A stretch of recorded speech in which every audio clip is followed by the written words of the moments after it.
Muy bienvenidos a este 80º capítulo de Espejo Constitucional, donde revisamos la actualidad del proceso constitucional 2023 y por supuesto, con destacadas personalidades del ámbito político. Y hoy día, particularmente, vamos a comenzar saludando al Instituto Res Pública, donde estamos el día de hoy, ya desde la semana pasada en nueva casa.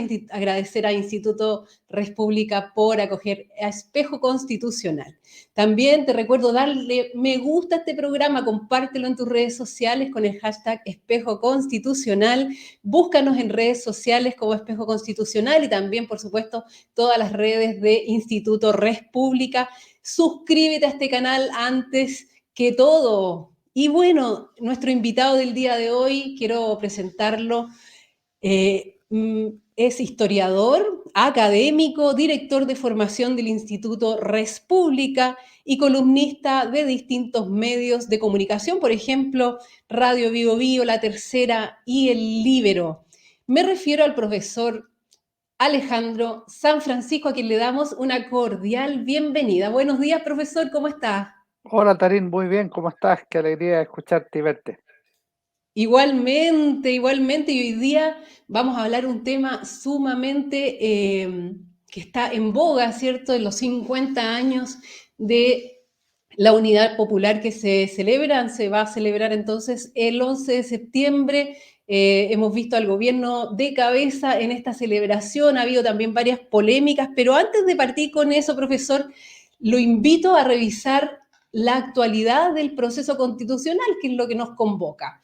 Entonces, déjenme contarles, ahí tenemos una linda imagen del ex Congreso Nacional. Déjenme contarle que durante la semana pasada y en estos días estuvo el ministro Elizalde y valoró alcances del Estado Social y Democrático de Derecho. Estuvo entonces participando de un plenario del Consejo Constitucional. Esto fue el día 10 de julio. Y posteriormente tuvieron en el plenario también al presidente del Senado, que abordó propuestas en torno al sistema electoral y parlamentario.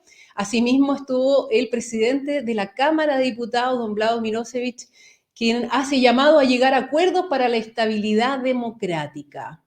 Y bueno, lo que pasó anoche a las 11:59 se cerró el plazo para que las distintas bancadas presentaran las enmiendas. Más de 1000 enmiendas se presentaron los consejeros al anteproyecto de la comisión experta, y esto ha traído un revuelo, ¿cierto?, en los medios de comunicación, particularmente las propuestas, las enmiendas del Partido Republicano. Y contarles, antes que todo, que este próximo viernes a las 11 de la mañana vamos a tener un programa especial con las enmiendas para revisar una por una entonces todo lo que está presentando las 6 bancadas del Consejo Constitucional. Bueno, dicho esto, entonces pasamos a lo nuestro. Estimado profesor San Francisco, hablar de la UP. Y bueno, vamos a comenzar entonces consultándole al profesor San Francisco, historiador, al que más sabe, ¿cierto? ¿Quiénes conformaban este gobierno de la Unidad Popular? Vamos entonces a nuestro tema histórico. La Unidad Popular fue una nueva agrupación de izquierda que surgió en 1969 y nació a partir de la antigua alianza de la izquierda que era el Frente de Acción Popular FRAP, que solo incluía al Partido Socialista y al Partido Comunista. En cambio, en 1969 la idea de la izquierda fue armar un proyecto que fuera más amplio, más convocante, que lograra incluir a otras fuerzas, incluso de la pequeña burguesía, como se le llamaba en ese momento. Y eso significó, no sin disputas internas, que se sumara el Partido Radical, el Partido Socialdemócrata, el Movimiento de Acción Popular Unitario y la Acción Popular Independiente. Si tú te fijas, como partido con tradición, el Partido Radical era una fuerza relativamente relevante, los otros no tenían mayor potencial electoral o político.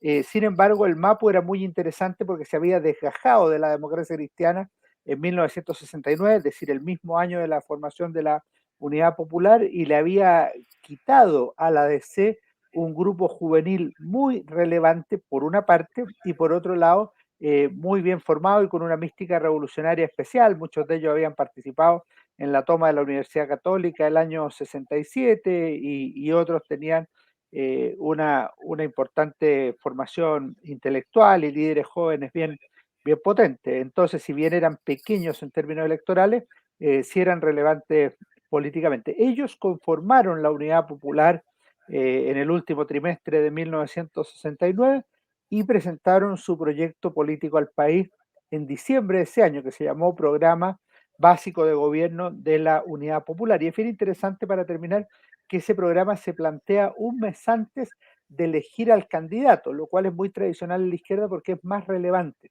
tener un programa, es decir, una confluencia de opiniones, un objetivo, unas líneas de acción, y luego tener a la persona que va a encabezar el gobierno eventual para las elecciones de 1970, que se desarrollarían el 4 de septiembre. ¿Y qué ideología básicamente era la que estaba detrás de la Unidad Popular, profesor San Francisco? Los partidos que formaban la Unidad Popular mayoritariamente, o sea, tenían historias distintas. El Partido Comunista y el Partido Socialista eran partidos marxistas. El comunista era marxista-leninista desde su origen. El socialista había asumido el marxismo como método de interpretación de la realidad, incorporando además la evolución de la sociedad.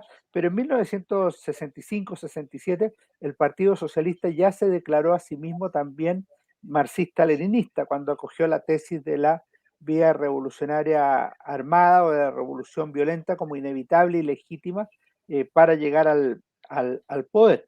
El Partido Radical tenía una raigambre distinta que si uno tuviera que encasillarla en términos ideológicos sería como socialdemócrata, al igual que el Partido Socialdemócrata, pero a la larga el Partido Radical también se proclamó marxista y el Movimiento de Acción Popular Unitaria MAPU era de filiación social cristiana, había salido de la democracia cristiana, pero sus máximos dirigentes también van a asumir el marxismo como su doctrina, cosa que le hacía exclamar después al presidente de la República, Salvador Allende, que él necesitaba cristianos en la Unidad Popular, que ya tenía suficientes marxistas en su equipo, pero lo que se produjo fue que el marxismo-leninismo pasó a ser una ideología predominante en Chile hacia 1970, curiosamente el mismo año en que se cumplía un centenario, el centenario del nacimiento de Vladimir Ilich Ulyanov Lenin,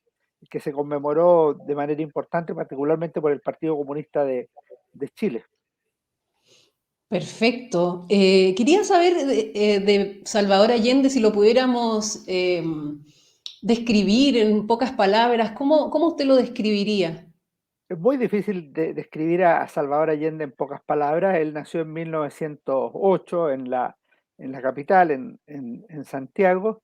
Era una persona muy destacada desde joven, fue vicepresidente de la FECH, la Federación de Estudiantes de Chile, como se le llamaba. Eligió estudiar medicina. Su formación original había sido con Juan de Marchi, un carpintero anarquista del puerto de Valparaíso, y tenía algunas lecturas clásicas del marxismo que incluían a Trotsky, cosa que estaba proscrita en el Partido Comunista. El año 33 aparece como uno de los fundadores del Partido Socialista, el 18 de abril se fundó el Partido Socialista, él aparece como uno de los fundadores en Valparaíso, y tuvo una carrera muy destacada y muy meteórica. El 37 fue elegido diputado por Valparaíso precisamente, todavía no cumplía los 30 años, y al integrarse el Partido Socialista al Frente Popular, que eligió a Pedro Aguirre Cerda como presidente de la República, fue convocado por este para asumir la cartera de salubridad. Eso le permitió publicar un libro muy interesante y muy valioso, creo yo, hasta hoy, que se llama La realidad médico-social chilena, y que traza una situación social de los sectores populares chilenos realmente dramática, que comienza diciendo que Chile tiene la tasa más alta de mortalidad infantil del mundo. Desde 1945 a 1970, Salvador Allende fue senador, es decir, lo eligieron en el 45 y lo reeligieron en el 63 el 53, el 61 y el 69, es decir, tuvo 4 elecciones como senador. Obviamente lo tuvo que dejar el 70 porque eso le significó llegar a la moneda ese año después de 4 candidaturas. Fue candidato el 52, 58 y 64, lo que hacía exclamar a Pablo Neruda que el epitafio de Allende iba a decir: aquí yace el futuro presidente de la República, Salvador Allende, como una figura que no iba a llegar a la moneda. Allende era marxista, él proclamaba la doctrina de su partido, era una persona que creía en la revolución en América Latina, la revolución armada, pero que sin embargo estimaba que en Chile debía existir una revolución de carácter de la llamada vía chilena, es decir, llegar por las vías institucionales a la formación del socialismo. Y en ese sentido, eh, mantendría una postura que podríamos llamar con las dos caras. Un último aspecto que uno podría mencionar y que se nota en esto es que su trayectoria es plenamente democrática, y eso está presente en los años de senador, llegó a ser presidente del Senado y eso es muy, muy visible. Pero paralelamente es un gran admirador de diversos dictadores en distintos momentos de su vida. Por ejemplo, cuando murió Stalin el 5 de marzo de 1953, las dos intervenciones principales en el homenaje a Stalin en Santiago son el poema de Pablo Neruda, que se conoce como En su muerte, el camarada Stalin, yo estaba junto al mar en la Isla Negra, cansado de luchas y de viajes. Y el segundo es el discurso del senador Salvador Allende, que el año antes había sido candidato presidencial por primera vez. Y lo mismo ocurre con dictadores como Fidel Castro y otros. Entonces, tiene esa situación, y si bien le costó ser elegido candidato de la Unidad Popular, primero en su partido, donde tuvo un voto más en blanco que a favor, y después tuvo que retirarse 2 votos a favor para terminar ganando 12-11, 12 votos a favor de Allende, 11 blancos. eh, Fue elegido candidato del Partido Socialista y finalmente candidato de la Unidad Popular también después de una difícil elección. Y eso le permitió encabezar por 4ª vez las fuerzas de izquierda, y ser el candidato en 1970. Hay un fenómeno, para terminar, que se conoce como el allendismo. Allende era mucho más que los partidos de izquierda en su tiempo histórico. Allende tenía más votos que los partidos de socialista y comunista. Él mismo llegó a decir en tono de broma cuando le sugerían posibles alternativas de candidatura presidencial: eh, pero ¿y por qué van a nombrar ese otro que no lo conoce nadie? Allende es como la Coca-Cola, es conocido en todo Chile. Excelente analogía de la época, me imagino. Así es. Eh, Profesor, ¿cómo fue evolucionando? Bueno, primero que todo, contarle al público que Allende no gana con el 50+1 como se hace hoy día. La constitución del 25 entonces era distinta en ese sentido. ¿Cómo fue la elección propiamente tal de Allende? El sistema electoral contemplaba en la Constitución de 1925 dos alternativas. Ganaba el candidato que obtuviera la mayoría absoluta de los votos válidamente emitidos, esto es, más de la mitad de los votos, y en segundo lugar, eh, si es que nadie obtenía la mayoría absoluta, lograba llegar a la moneda el candidato que eligiera el Congreso Pleno entre las dos primeras mayorías relativas. Si tú miras el periodo 1932-1973, Arturo Alessandri, Pedro Aguirre Cerda y Juan Antonio Río obtuvieron mayoría absoluta. Luego Gabriel González Videla, Carlos Ibáñez del Campo, el 52 y el 58, Jorge Alessandri, tuvieron mayorías relativas. Por ende, tuvo que haber una elección en el Congreso Pleno, es decir, la reunión de la Cámara de Diputados y el Senado, y ellos decidían quién era el presidente de la República.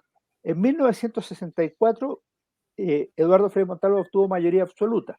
Fue el único de los últimos 5 gobernantes de la democracia chilena que obtuvo mayoría absoluta. Y en 1970, Salvador Allende obtuvo el 36,1, 36,2% de los votos y Jorge Alessandri el 34,9%. Es decir, nadie logró la mayoría absoluta. En ese caso, la Constitución prescribía que debía elegir el Congreso Pleno entre las dos primeras mayorías. Cuestión que recordó ampliamente el general René Schneider en distintas ocasiones que le preguntaron, él era el comandante en jefe del ejército, y era muy relevante porque él dijo, vamos a apoyar y respaldar al candidato que obtenga la mayoría absoluta de los votos, sea quien sea, o aquel que elija el Congreso Pleno entre las dos primeras mayorías relativas, sea quien sea, el primero o el segundo. El resultado favoreció levemente a Allende, pero la elección seguía abierta. Allende, obviamente, esa misma noche se proclamó presidente electo de la República y al día siguiente Radomiro Tomic, el candidato derrotado de la democracia cristiana, fue a visitar y a felicitar a Allende por su victoria. Y finalmente hubo un acuerdo de negociación, se le podría llamar, entre la democracia cristiana y la Unidad Popular para establecer un estatuto de garantías democráticas en forma de cambio o modificación de la Constitución, y por eso se le llamó también Estatuto de Garantías Constitucionales. Y esto significaba hacer una serie de reformas que fortalecieran, por una parte, los derechos de las personas, particularmente las libertades políticas, y en segundo lugar, a las Fuerzas Armadas y Carabineros como únicos grupos que podían emplear armas en el régimen político chileno. Allende suscribió ese acuerdo llamado Estatuto de Garantías Democráticas, cuyo fin, como señaló el senador Patricio Elwin en la discusión del proyecto, era evitar las más flagrantes violaciones a las normas de convivencia democrática en que suelen incurrir los regímenes totalitarios de inspiración marxista. Ese era el objetivo que planteó la democracia cristiana. Y además dijo que iban a ser los celosos guardianes de que se cumpliera ese estatuto. Aprobado ese estatuto, la democracia cristiana de manera unánime votó por Salvador Allende como candidato para presidente de la República, y eso llevó a Salvador Allende, al senador Salvador Allende, a ser elegido presidente de Chile en 1970, cargo que asumió el 3 de noviembre de ese año. ¿Y cómo fue entonces la transformación de haber firmado un estatuto este estatuto constitucional, digamos? ¿Cómo fue la evolución hacia lo que finalmente vivió Chile, ¿no? De un gobierno con problemas graves económicos, expropiando distintas industrias. ¿Cómo fue ese proceso? ¿Por qué se da ese proceso? Lo que tú señalas estaba en el programa de la Unidad Popular. O sea, si tú miras el programa de la Unidad Popular, era un programa que tiene un diagnóstico muy lapidario sobre lo que era la democracia chilena de ese entonces. Dicen una parte, en Chile se gobierna y se legisla en favor de unos pocos. Sostiene que el 50% de los niños menores de 15 años padecía desnutrición y señala que la única alternativa verdaderamente popular era la que representaba la candidatura de la Unidad Popular. Y en el programa básico de gobierno establecía una modificación sustancial al sistema político, que significaba crear una Cámara única en vez del Congreso Nacional bicameral, y en segundo lugar era una importante revolución económica, de manera que pasarían a pertenecer al Estado las más diversas actividades de naturaleza minera, por ejemplo, no solo el cobre, que es la más conocida, sino que también el hierro, el salitre y otras más. La banca pasaría a ser completamente estatal. Esto en el programa de gobierno de la Unidad Popular, es decir, iba a ser el área fundamental de la economía, el área estatal. Eso estaba en el programa, o sea, cuando tú dices, oye, ¿cómo se llegó a esto? Se llegó a eso porque ese era el programa de gobierno, ese era el objetivo fundamental, y de hecho así lo anuncia el presidente Allende ya en diciembre de 1970, y al año siguiente 16 de 17 bancos ya están en manos del Estado. En julio se aprueba la nacionalización del cobre por la unanimidad del Congreso Nacional. Eso es una cosa muy, muy extraordinaria, diferente del caso del banco y de los bancos, y además se realiza un sistema de expropiaciones utilizando un decreto que se creía muerto, pero que en realidad había sido ocupado en distintos gobiernos, que era llamado Decreto Ley 520, que creaba el Comisariato General de Subsistencia y Precios, que permitía, bajo determinadas circunstancias, la intervención o la requisición en determinadas empresas. Esa es lo que podríamos llamar el primer bloque de cambio. Lo segundo es que el presidente Allende, en una entrevista a Regis Debray, que es una entrevista muy conocida que fue publicada por Punto Final en marzo de 1971, una notable entrevista para conocer el pensamiento de Salvador Allende, él sostiene que le dice a Regis Debray: tienes que ubicarte en el momento en que se hace el Estatuto de Garantías Democráticas. Eso lo asumimos como una necesidad táctica, porque en ese minuto lo importante era llegar al gobierno, es decir, él interpreta que el estatuto había que firmarlo porque no quedaba otra alternativa. Esto se lo va a echar en cara muchas veces la democracia cristiana, que se siente engañada porque había firmado de buena fe teóricamente el mencionado estatuto. Y ese es un segundo aspecto importante que va a tener repercusiones sobre todo en los años siguientes. Y hay un tercer elemento que a mí me parece muy relevante, que menciona Salvador Allende en su discurso en el Estadio Nacional al momento de asumir la presidencia de la República. Y que yo creo que va a explicar mucho de los problemas de los años siguientes, que es el eh, la gran disputa que había sobre si era posible hacer una vía chilena al socialismo. Salvador Allende sostiene que sí es posible y recurre a Engels, es decir, al socio y amigo de Karl Marx, y dice: Engels sostuvo en una oportunidad que es posible hacer una revolución eh, democrática o legal hacia el socialismo en aquellos países donde la mayoría del órgano representativo está por la revolución, o donde la mayoría social ampliamente está por la revolución. Y esto va a ser muy, muy relevante porque se pone una condición que en la práctica no se va a estar dando en la realidad chilena, en la Unidad Popular. El gobierno de la Unidad Popular asume con el 36% de los votos, sube de manera importante en la elección municipal de 1971, logra el 49% de los votos, un gran resultado, pero en la elección decisiva, que es la de marzo del 73, logró el 44% de los sufragios. Es decir, nunca tuvo mayoría en el órgano representativo y nunca tuvo tampoco una mayoría social que le permitiera hacer la revolución en la forma descrita por Engels. Exactamente.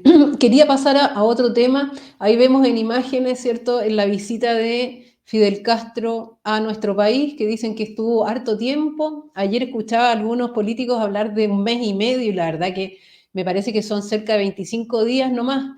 Cuéntenos, profesor, de esa visita ilustre.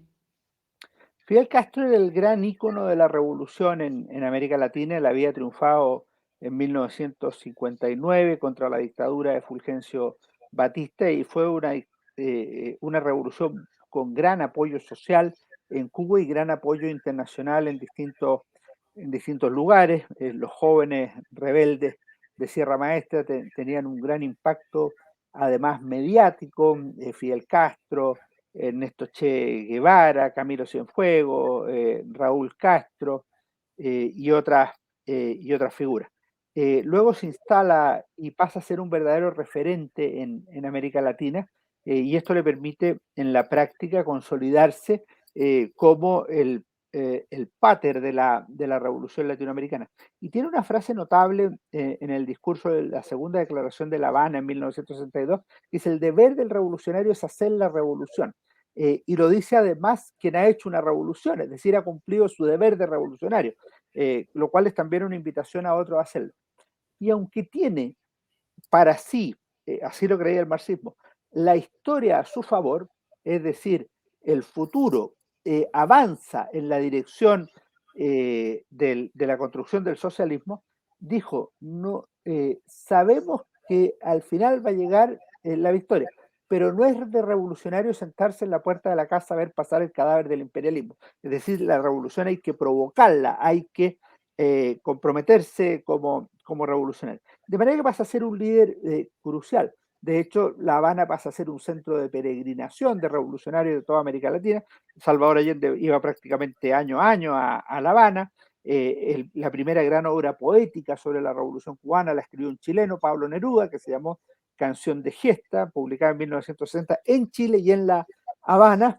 Y, y después en 1967, a fines de julio y comienzos de agosto, se realizó la Organización Latinoamericana de Solidaridad, la OLAS, famosa, que promueve la vía armada para llegar al poder en América Latina siguiendo el modelo cubano. De manera que Fidel Castro era una persona muy, muy relevante, que el mismo 4 de septiembre estaba esperando en el Granma, en el periódico cubano, ver qué titular iban a poner para las elecciones de Chile de su amigo Salvador Allende, y el 5 lo llamó, es decir, estaba muy, muy conectado.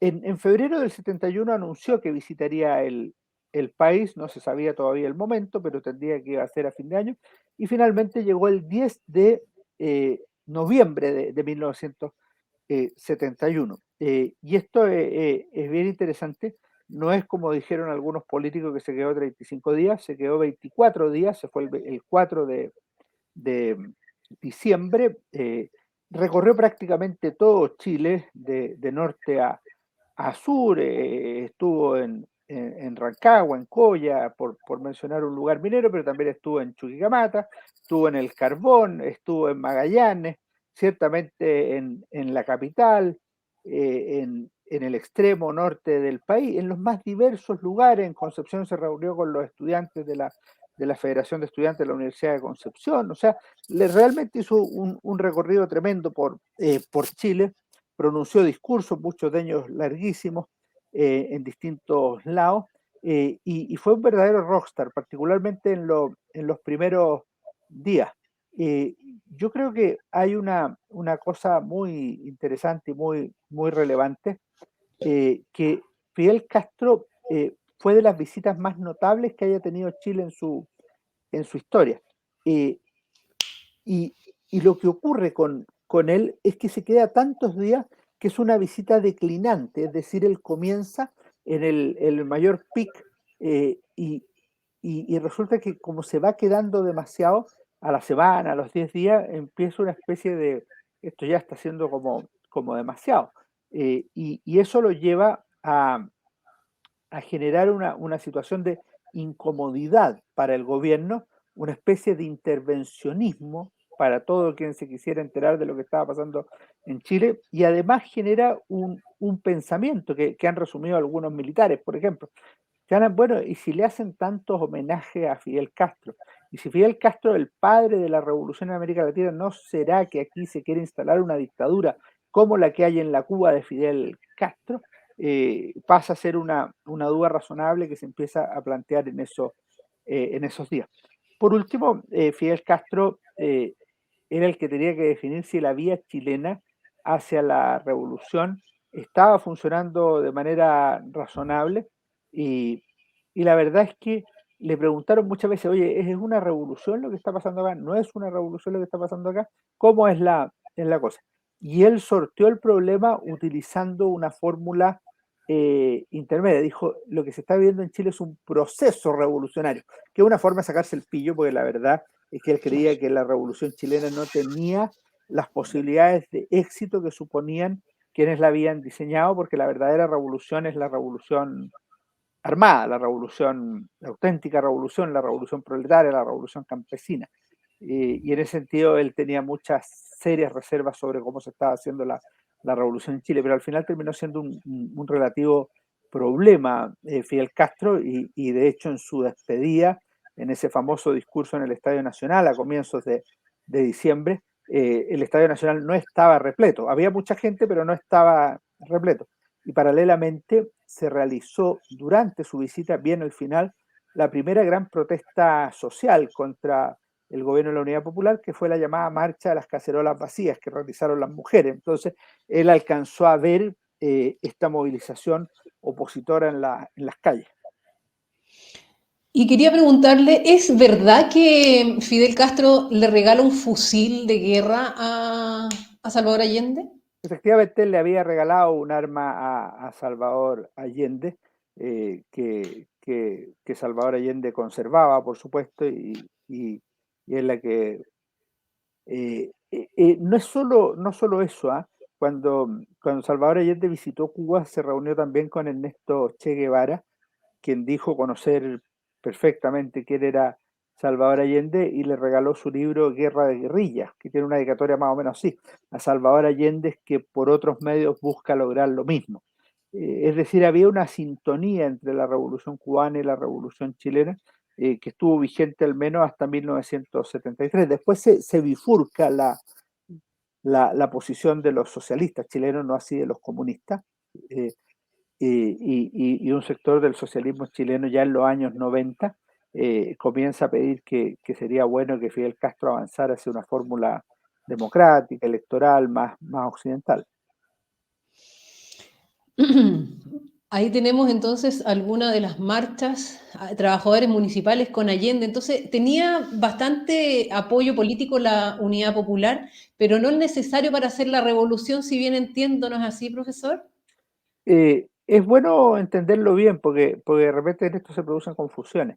El gobierno de la Unidad Popular tuvo apoyo político en su comienzo, tuvo el apoyo electoral adecuado para ser uno de los dos que se podía elegir presidente de la República, tuvo el apoyo del Congreso Pleno para ser elegido presidente de la República. Todo eso es verdad. Lo que no tuvo era mayoría, pero todo lo anterior es tal cual. Segundo, el gobierno de la Unidad Popular tuvo un gran apoyo de distintos sectores sociales durante prácticamente sus 3 años en la moneda. Esto significa no solo de carácter electoral, 49% en abril del 71, 44% en marzo de 1973, sino que además era un gobierno capaz de movilizar, tenía presencia en distintos sectores de la sociedad, en diferentes provincias del país, en los más diversos momentos. Y eso también me parece que es muy relevante tenerlo claro siempre. Lo que pasa es que tampoco era mayoritario y después, desde el punto de vista de la calle, comienza a desarrollarse de manera más creciente, primero con la movilización de las mujeres en la marcha de las cacerolas vacías, luego con el paro de octubre en 1972 y finalmente con una creciente oposición social y popular en 1973, una mayor presencia de la oposición. Pero hasta el último día, por ejemplo, el 4 de septiembre de 1973, hubo una marcha de adhesión a la Unidad Popular por los 3 años de las elecciones de 1973 y concurrieron cientos de miles de personas. O sea, el gobierno del presidente Allende fue un gobierno con gran apoyo social y popular en una época en que había hipermovilización, es decir, había una presencia de la gente en las calles muy superior a la que vemos ahora. Entonces, gran apoyo popular sí lo tuvo, lo que ocurre es que tuvo más oposición, así se manifestó en la última elección formal, en la de marzo de 1973, de carácter parlamentario, y así se reflejó también en los meses siguientes en las calles, incluso en algunos cuerpos intermedios que estaban bastante divididos. La CUT era pro Unidad Popular, tenía presidente comunista, Luis Figueroa, pero tenía una importante presencia demócrata cristiana a través de su líder Manuel Rodríguez. En las federaciones de estudiantes había diferencias en distintos lugares. En Concepción ganaba el MIR, que estaba fuera de la Unidad Popular, pero en la Católica ganaba, por ejemplo, el gremialismo desde 1968 en adelante. En la Chile había un presidente del Partido Comunista.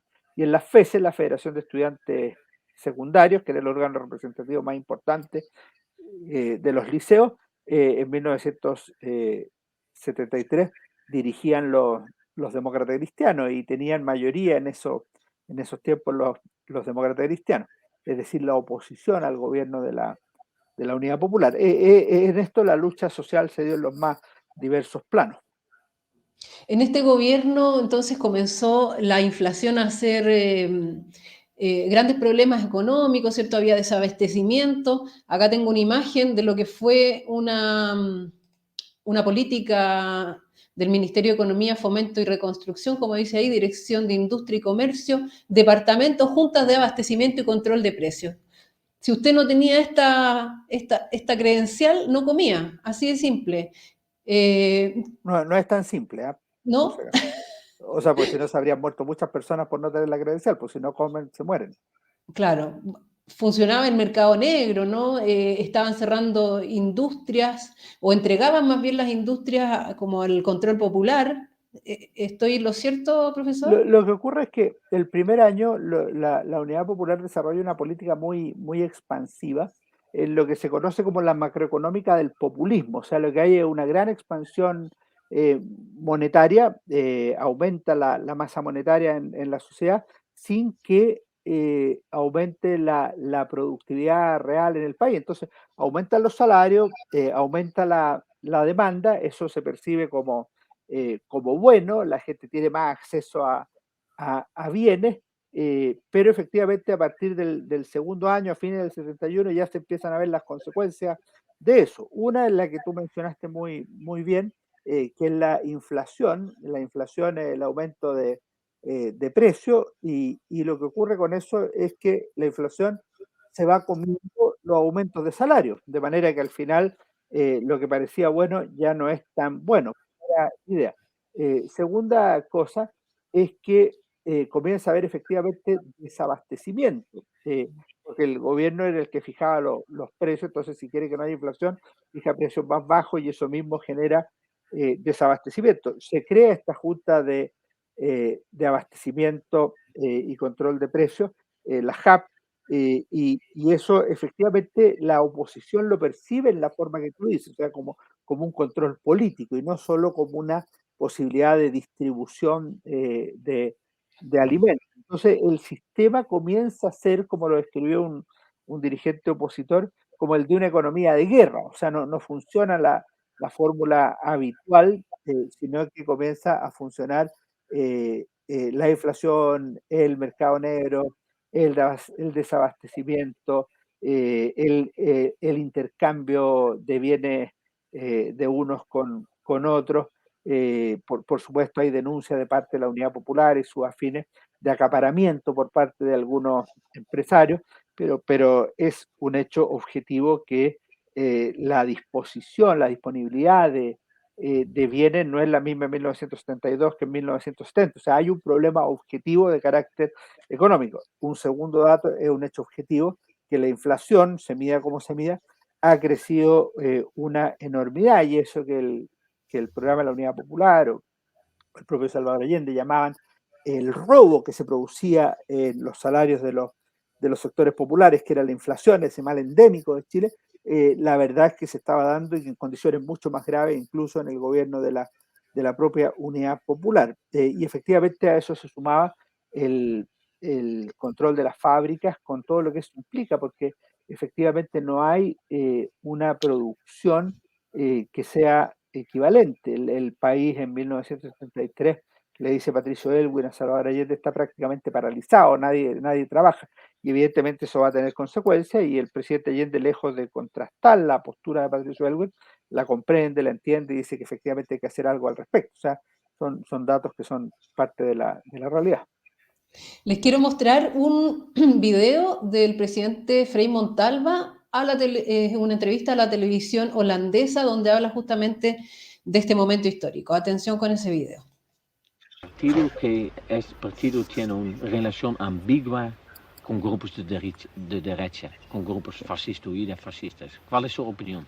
Mi opinión es que esa es otra afirmación absolutamente antojadiza. Nosotros no tenemos ninguna relación ambigua. Nosotros hemos hecho un pacto electoral con el Partido Radical de Izquierda, con el Partido Radical propiamente dicho y con el Partido Nacional, con el objeto de defender algunos valores fundamentales.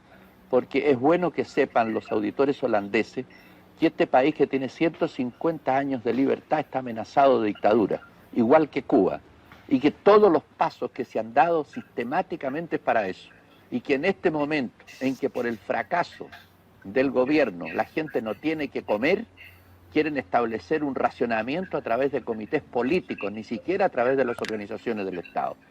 Por eso nosotros nos hemos juntado con todos para luchar contra esta amenaza, no solo al fracaso económico, sino que a la amenaza que existe que Chile pierda su libertad. Es muy curiosa esta acusación. Los comunistas en América Latina han sido siempre los aliados de todas las dictaduras. Lo fueron en una etapa en Venezuela, en Colombia, en Perú y también en otros países. Además, ustedes los holandeses tienen una experiencia. Durante la guerra se juntaron todos, de cualquier color político, para defender su existencia como nación. Nosotros estamos, sin el dramatismo de la guerra, en una situación parecida. Y por eso nos juntamos.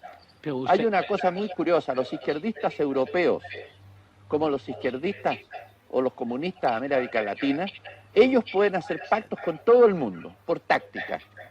Los comenzó el señor Stalin con los aliados capitalistas, pero ellos nunca se tocan. También las hizo el señor Stalin con el señor Hitler, ¿no? Cuando él creyó conveniente para sus objetivos políticos. Pero lo que quieren es que la democracia cristiana quede aislada de las otras fuerzas políticas para poder derrotar a la democracia en Chile y establecer la dictadura.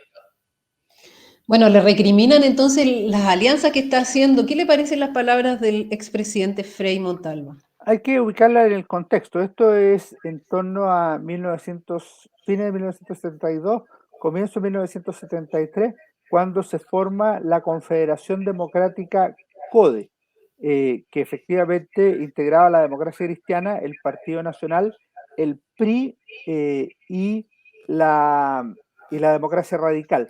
Esta es una alianza donde efectivamente se unen las fuerzas que habían estado con Jorge Alessandri y la democracia cristiana que había estado con Radomiro Tomic. Pero lo que ve Frei Montalva y los demócratas cristianos es una amenaza contra la democracia y un intento de crear un régimen totalitario en Chile. Ese es el argumento.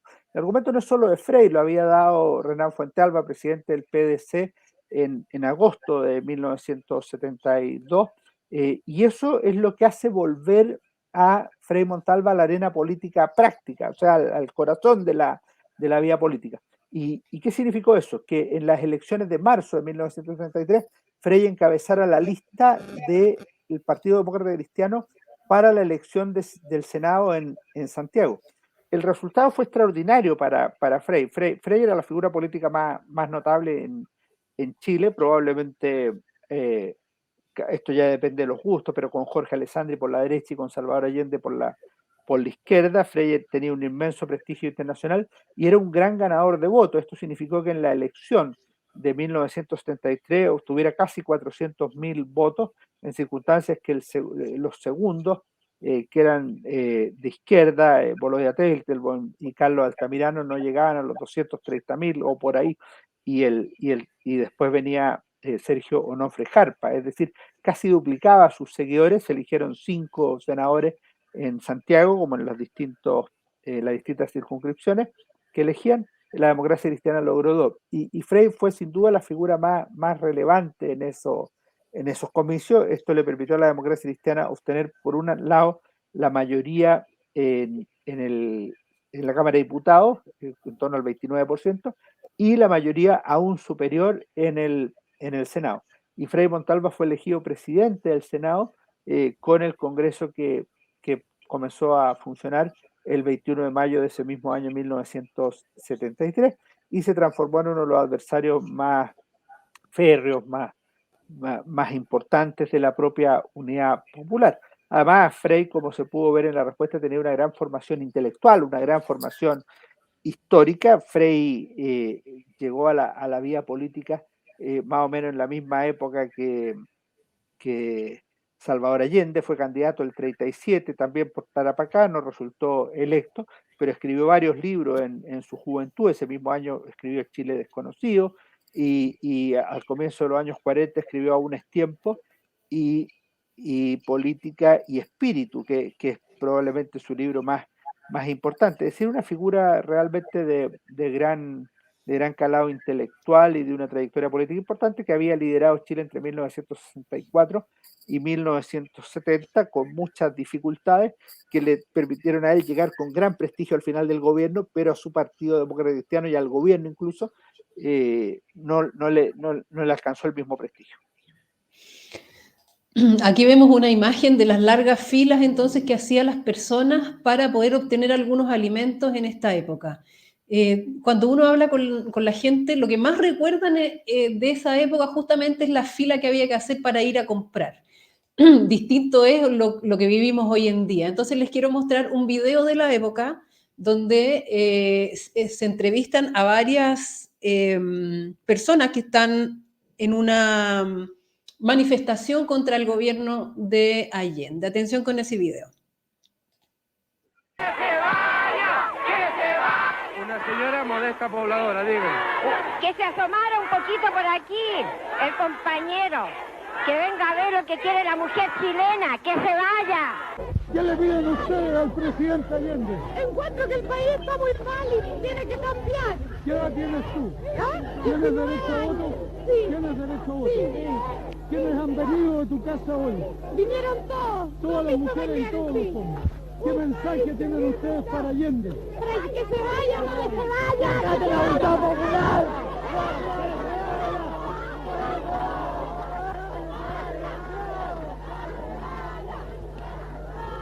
Llegamos cerca de media hora.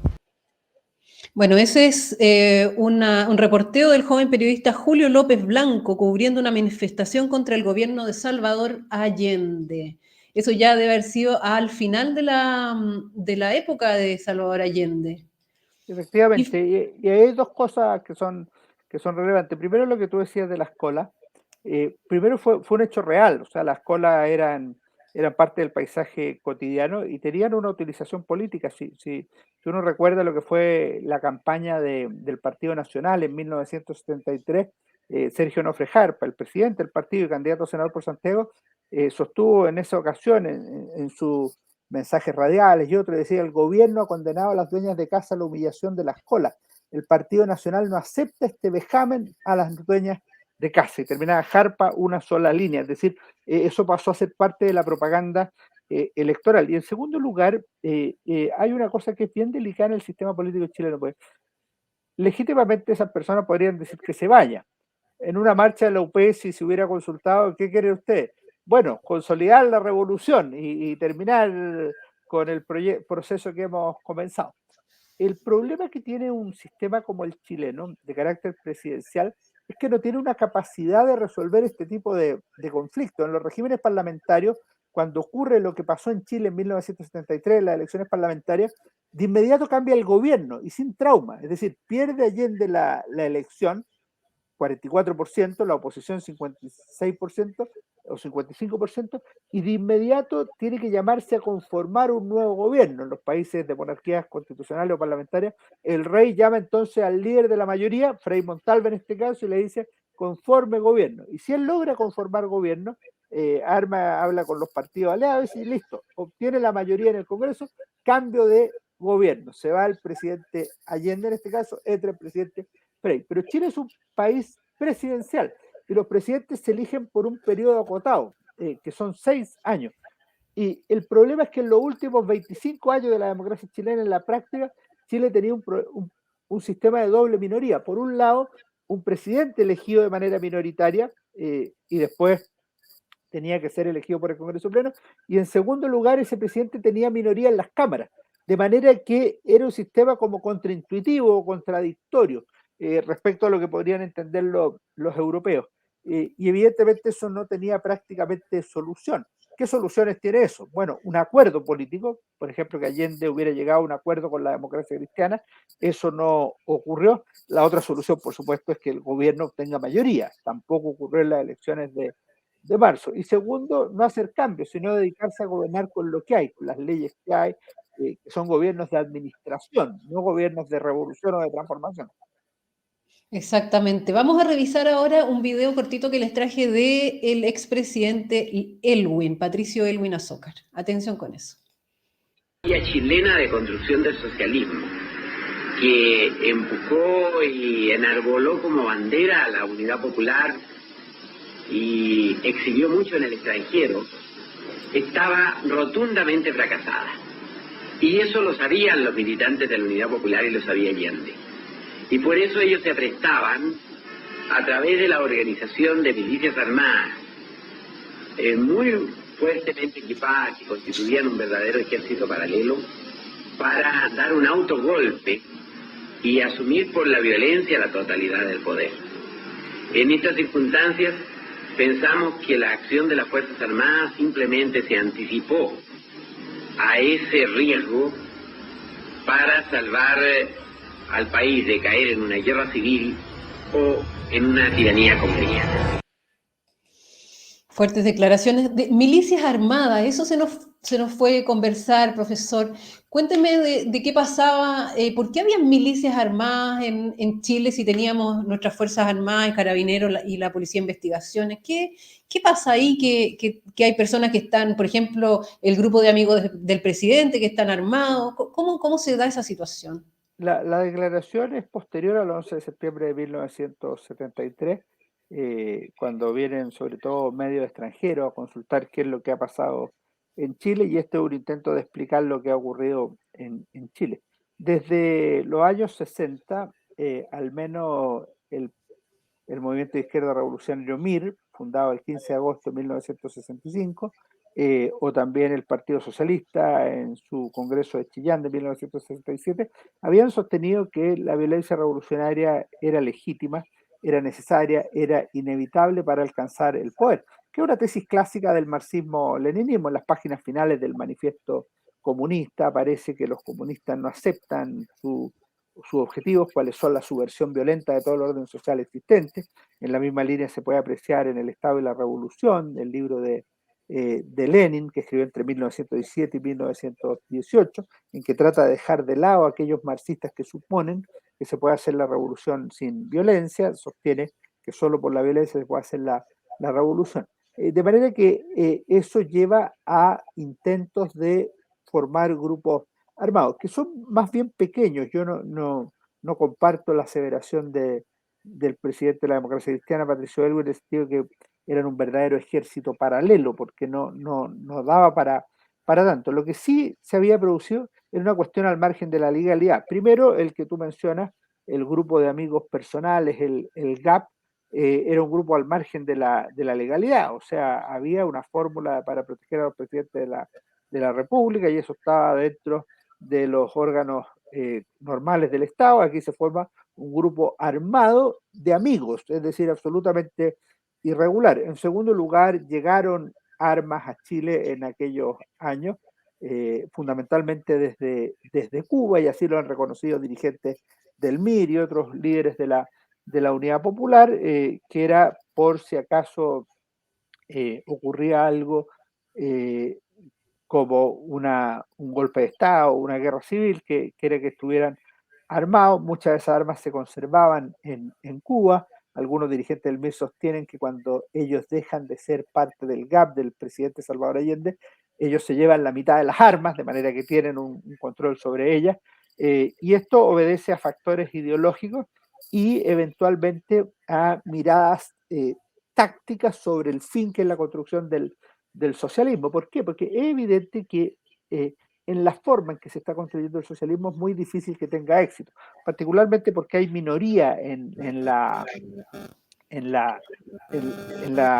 cámaras por parte de la Unidad Popular. ¿Qué significa esto a la larga? Bueno, significa que si es que llegara a haber un golpe de Estado, un movimiento insurreccional opositor, lo que sostenía el presidente Allende, lo dijo de dos maneras. Dijo, a la violencia reaccionaria responderemos con la violencia revolucionaria, y en la jornada del 29 de junio, hay que entender que ese día fue el tanquetazo, el movimiento de tanques del Regimiento Blindado número 2 contra el gobierno de la Unidad Popular.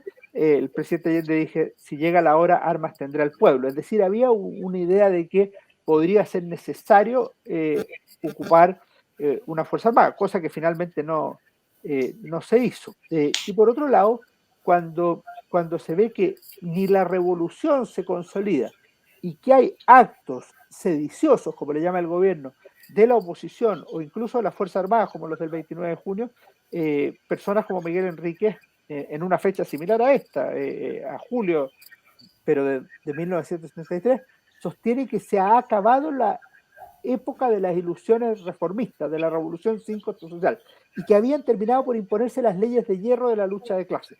Y esto significaba que era necesario actuar de acuerdo a las normas de la verdadera revolución, la revolución campesina y la revolución proletaria. Porque lo que había fracasado en Chile no era la revolución, era el reformismo, que era la crítica mirista a la postura del presidente Allende o del Partido Comunista. Perfecto. Profesor, Allende dijo, si pierdo el plebiscito me voy. Hay como una idea instalada de que el presidente, es una publicación de septiembre del 2013, pero ha estado bastante en boga. De hecho, una persona en el chat lo estaba consultando, que se dice, o hay un rumor, que él iba a llamar a plebiscito. Pero en la Constitución de 1925 no existe la posibilidad de que el presidente llame a plebiscito, salvo con reforma a la Constitución, como se ve acá en el artículo 109, es la única parte de la Constitución de 1925 donde se toca el tema plebiscito, y es exactamente cuando se busca la reforma. ¿Es verdad esto? ¿Es un mito? ¿Qué piensa usted? Es una mezcla. En la reforma constitucional de 1970 se había incorporado la posibilidad de plebiscito, sobre todo para dirimir conflictos entre los poderes del Estado. O sea, si había una reforma constitucional y el presidente pensaba A y el Congreso pensaba B, y no había solución de acuerdo, el presidente podía convocar a un plebiscito en ese caso. Así se lo dice por lo demás el presidente Allende, pues ya estaba elegido, a Regis Debray. Le dice, por ejemplo, si nosotros quisiéramos que ya no hubiera más Congreso Nacional, sino que hubiera una Cámara Única del Pueblo, lo que vamos a hacer, vamos a presentar el proyecto de disolución del Congreso Nacional y creación de la Cámara Única del Pueblo. Lo lógico es que el Congreso la rechace.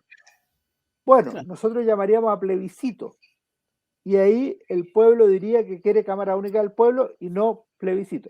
¿Y qué haría el pueblo posteriormente? Elegiría a sus representantes en la Cámara Única del Pueblo. Por ende habría mayoría de la Unidad Popular en esa Cámara Única del Pueblo. Esta era más o menos la tesis que señala Allende en su entrevista a Debré. Pensemos que estamos en febrero, marzo del 71, perdón. En abril obtuvo el 49% de la Unidad Popular, y si le sumamos a la USOPO, a la Unión Socialista Popular, llegó al 50%.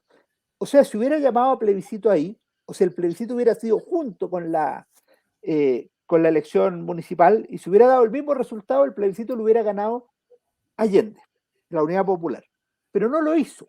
Y muchos de la Unidad Popular pensaban que ese era el minuto para llamar a plebiscito. Incluso desde la oposición, yo no sé si por choreza o porque creía que también lo podían ganar, decían, bueno, que llamen a un plebiscito. Yo creo que era muy arriesgado para la oposición que el plebiscito fuera en 1971, el año mayor apoyo de la Unidad. Y no lo hizo Salvador Allende. De manera que tenemos el 31, el 71, 72 y llegamos al 73. El 73 fracasa la elección parlamentaria de marzo como vía de solución política. Después fracasa la posibilidad de un acuerdo con la democracia cristiana. Hay una reunión el 30 de julio de 1973 y luego una el 17 de agosto entre Salvador Allende y Patricio Aylwin, presidente de la democracia cristiana. Otra solución podría haber sido la renuncia de Allende. Claro, uno podría decir, pero ¿por qué va a tener que renunciar? Bueno, por la crisis que hay. Lo había hecho Bernardo Higgins en 1823, Arturo Alessandri en 1924, en una fórmula distinta, por supuesto, en 1925, y en 1931 lo hizo Carlos Ibáñez del Campo, dijo, para evitar mayor derramamiento de sangre. Fue una de las 4 razones que dio Carlos Ibáñez del Campo. O sea, podría ser una solución. Y por último estaba el Gabinete de Seguridad Nacional del 9 de agosto del 73. Pero queda una última fórmula, que era el plebiscito. ¿Cuándo podría haberse ocupado el plebiscito? Como tú dices, en ese tipo de casos. Y el único caso en que podría haberse ocupado a esa fecha era la ley sobre 3 áreas de la economía, que ya había vencido el plazo, es decir, no cabía el llamado a plebiscito sobre las 3 áreas de la economía. Lo que sabemos es que el 10 de septiembre sabemos 2 cosas. Allende comentó el tema del plebiscito a su círculo íntimo, entre ellos estaba Joan Garcés, que escribió un libro notable que se llama Allende y la experiencia chilena, un libro desde la moneda, desde el corazón del allendismo. Y también lo ha señalado, yo tuve la posibilidad de conversar con él, Sergio Vittar, que fue ministro de Minería de Salvador Allende. Pero cuando se refiere al contenido del plebiscito, Allende dice, esa baza yo me la guardo. O sea, no dice de qué va a ser la convocatoria a plebiscito. Y por último, se dice que el 11 en la Universidad Técnica del Estado iba a ser el llamado a plebiscito. La verdad es que estas son declaraciones tardías de un plebiscito que nunca fue. Y no se podía llamar a un plebiscito en un plazo tan corto porque los dados parecían tirados. De hecho, esta es una conversación que tuvo con el general Carlos Prats el 8 de septiembre, el sábado 8, en que el general Carlos Prats le dice, pida permiso constitucional. Y Allende dice, de ninguna manera. Porque el plebiscito estimaba que iba a tardar 1 o 2 meses para hacer la reforma constitucional, si es que lo que se quería consultar era si Allende seguía o no seguía en el cargo. Pero el 11 de septiembre, por ejemplo, si hubiera llamado a plebiscito, no podría haber llamado a plebiscito, podría haber llamado a una reforma constitucional, Exacto. hacer una reforma constitucional que permitiera hacer un plebiscito en el futuro de esa naturaleza. Es decir, que esta idea tiene un asidero histórico en realidad, no son Sí, ideas solamente. no, tiene un asidero histórico. De hecho, el presidente Allende se lo formuló a la Unidad Popular. Le dijo, oye, tenemos estas salidas, ¿cuál hacemos? Y el Partido Socialista le contestó, diálogo con la democracia cristiana, no, plebiscito, no, esta otra, no, le contestó no a todo. ¿Y qué propuso el Partido Socialista? Absolutamente nada como solución. O sea, prácticamente dejaron solo al presidente Salvador Allende en esa última etapa. Estamos hablando de agosto, septiembre de 1973. En esa fecha también es cuando el Congreso, en la Cámara de Diputados, ¿cierto?, declara inconstitucional el gobierno de Allende.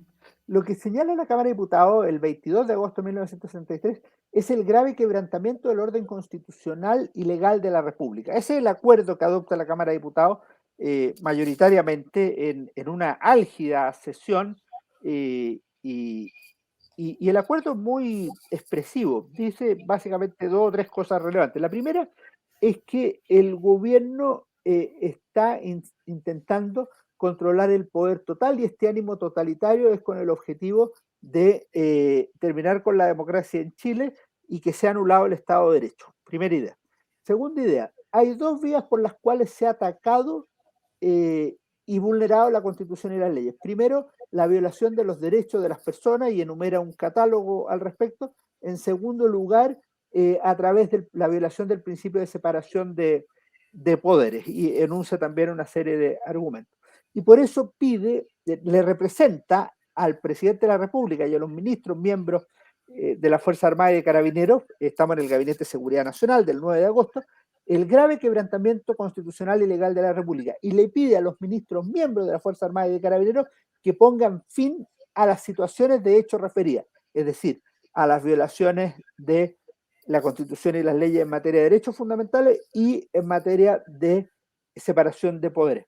El presidente Allende contestó el 24 a través de un manifiesto al país y en una de sus partes más notables dice que lo que ha hecho la Cámara de Diputados al llamar a insubordinarse a la Fuerza Armada es inaceptable y que quieren constituir un poder paralelo, pero además dice que este es un verdadero llamado a un golpe de Estado. O sea, califica que lo que ha hecho la Cámara de Diputados es un llamado a un golpe de Estado. Y en los días siguientes, reunido con su grupo más cercano en el Cañaveral, que era una casa donde se iba los fines de semana a veces, él está reunido con miembros del GAP y socialistas y les dice que la situación es muy grave, que lo que ha ocurrido en la Cámara de Diputados es un llamado al golpe de Estado. O sea, reivindica esa tesis allendista del llamado al golpe de Estado vía Cámara de Diputados el 22 de agosto de 1973. Y finalmente, profesor, en honor al tiempo, ¿qué había ocurrido en Chile? ¿Habría habido una guerra civil en caso que el 11 de septiembre no hubiera una intervención militar? Nosotros no podemos saber qué hubiera ocurrido si no hubiera habido una intervención, un pronunciamiento, un golpe militar el 11 de septiembre de 1973. No lo podemos saber. Eso es un hecho. Así pensamos los historiadores, o sea, la historia contrafáctica, qué hubiera pasado si la virtual history es imposible de probar. No lo podemos. Si yo hubiera nacido en Zambia, ¿cómo sería? O si hubiera nacido en Inglaterra, ¿cómo sería? Si hubiera nacido en Japón. Bueno, no lo puedo saber, no tengo posibilidad de saber. ¿Qué sí sabemos? Esto es lo relevante. Sí sabemos que los sectores políticos, particularmente la izquierda, anunciaban que dadas las condiciones que había en ese minuto, iba a haber una guerra civil o un golpe de Estado. Eso sí lo sabemos. Segundo, sí sabemos que las vías alternativas de solución del conflicto fracasaron unas tras otras. Fracasó las elecciones de marzo para darle mayoría al gobierno o a la oposición. La oposición, si tenía 2/3 del Senado, podía deponer constitucionalmente al presidente Allende. Fracasó el diálogo o acuerdo con la democracia cristiana. ¿Por qué es relevante este acuerdo? Porque juntos tenían mayoría la Unidad Popular y la Democracia Cristiana en ambas cámaras. Fracasó el Gabinete de Seguridad Nacional en el del 9 de agosto de 1973.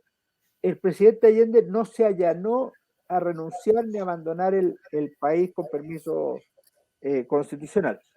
Y no se convocó a ese plebiscito o no se hizo esa reforma constitucional. De manera tal que lo que sabemos es lo que se decía, que iba a haber guerra civil o golpe de Estado, y se decía cotidianamente. O sea, a mí me tocó exponer este año en un congreso que hubo sobre el peligro de la guerra civil. Y el peligro de la guerra civil es mes a mes. No hay ningún mes en que no sea tema el tema de la guerra civil. Y de hecho, en el discurso del 21 de mayo de 1973, la tesis del presidente Allende en su discurso del 21 de mayo es que hay que detener la guerra civil. O sea, es muy elocuente esa fórmula. Pero a tu pregunta específica no podemos tener una respuesta científica o precisa. Muy bien. Bueno, profesor, quiero agradecerle su participación hoy día en el programa Espejo Constitucional, siempre muy claro para explicarnos sobre todas las personas que están viendo y que van a ver más adelante este programa, así que será hasta una próxima oportunidad donde queremos ver su mirada histórica de los hechos recientes. Muchas gracias a ti, Tarín, ha sido un gusto conversar sobre este importante tema histórico. Muchas gracias, que tenga lindo día. Hasta luego. Nos vemos. Chao, chao. Bueno, ahí estaba el profesor Alejandro San Francisco contándonos los detalles, ¿cierto?, de esta unidad popular, del gobierno del presidente Allende y finalmente, bueno, cómo concluyó todo. Agradecer primero que todo su participación, entonces, en el 80º capítulo de Espejo Constitucional. Por favor, antes de irse, déjele un me gusta a este programa, compártalo en sus redes sociales, puedes hacer también extractos de este y compartirlas en tus redes sociales. Ojalá nos puedas etiquetar y con el hashtag Espejo Constitucional, saludar también a República, este nuevo canal donde estamos participando actualmente. Y bueno, ¿qué más? Los espero el próximo martes. No, espérenme. El próximo viernes vamos a tener ese especial enmiendas, este viernes a las 11 de la mañana. Así que no se lo pierda y seguimos en contacto. Que tenga lindo día. Chao.